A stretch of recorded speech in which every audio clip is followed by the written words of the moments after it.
ಸಕಲರಿಗೂ ಶರಣುಗಳು. ಲಿಂಗೈಕ್ಯ ಶಿವಲಿಂಗ ಮಹಾಸ್ವಾಮಿಗಳವರ 15ನೇ ಪುಣ್ಯ ಸ್ಮರಣೋತ್ಸವದ ಕಾರ್ಯಕ್ರಮದಲ್ಲಿ ಡಿಸೆಂಬರ್ 13ನೇ ತಾರೀಕು ಬೆಳಗ್ಗೆ 9 ಗಂಟೆಯಿಂದ 3 ಗಂಟೆವರೆಗೆ ಕಲಬುರಗಿಯ ಜಿಮ್ಸ್ ಆಸ್ಪತ್ರೆಯ ಸಹಯೋಗ ಮತ್ತು ನಮ್ಮ ಊರಿನ ಶಾಲಾ ಮಿತ್ರ ಚಾರಿಟೇಬಲ್ ಟ್ರಸ್ಟ್ನ ಸಹಯೋಗದಲ್ಲಿ ರಕ್ತದಾನ ಶಿಬಿರವನ್ನು ಹಮ್ಮಿಕೊಳ್ಳಲಾಗಿದ್ದು, ರಕ್ತದಾನ ಮಾಡುವುದರಿಂದ ನಮ್ಮ ದೇಹದಲ್ಲಿ ಬತ್ತಿ ಹೋಗುವುದಿಲ್ಲ, ಪುನಃ ಹೆಚ್ಚಾಗುತ್ತದೆ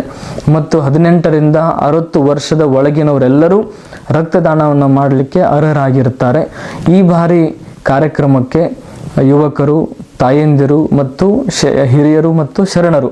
ಎಲ್ಲರೂ ರಕ್ತದಾನ ಮಾಡುವುದರ ಮುಖ್ಯದಲ್ಲಿ ನಡೆಯುವ ಲಿಂಗೈಕ್ಯ ಶಿವಲಿಂಗ ಮಹಾಸ್ವಾಮಿಗಳವರ 15ನೇ ಪುಣ್ಯ ಸ್ಮರಣೋತ್ಸವ ನಿಮಿತ್ತವಾಗಿ ಎಲ್ಲ ಜನರಿಗೆ ಉಪಯೋಗ ಆಗಲಿ ಅನ್ನುವ ಕಾರಣಕ್ಕೆ ಉಚಿತ ಆರೋಗ್ಯ ತಪಾಸಣಾ ಶಿಬಿರವನ್ನು ಹಮ್ಮಿಕೊಳ್ಳಲಾಗಿದೆ. ಆಳಂದ ತಾಲೂಕಿನ ಅಭಿನವ ಶ್ರೀ ಮಲ್ಟಿ ಸ್ಪೆಷಾಲಿಟಿ ಆಸ್ಪತ್ರೆಯಿಂದ ಹಮ್ಮಿಕೊಳ್ಳಲಾಗಿದ್ದು, ಈ ಉಚಿತ ಆರೋಗ್ಯ ತಪಾಸಣೆ ಶಿಬಿರದಲ್ಲಿ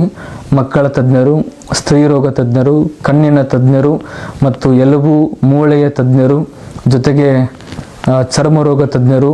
ಇದರ ಜೊತೆಗೆ ಉಚಿತ ಔಷಧ ವಿತರಣಾ ಸೇವೆಯನ್ನು ಸಹಿತ ಆಸ್ಪತ್ರೆಯವರು ಹಮ್ಮಿಕೊಳ್ಳಲಾಗಿದ್ದು, ಇದರ ಸದುಪಯೋಗವನ್ನು ಎಲ್ಲ ಜನರು ಬಳಸಿಕೊಳ್ಳ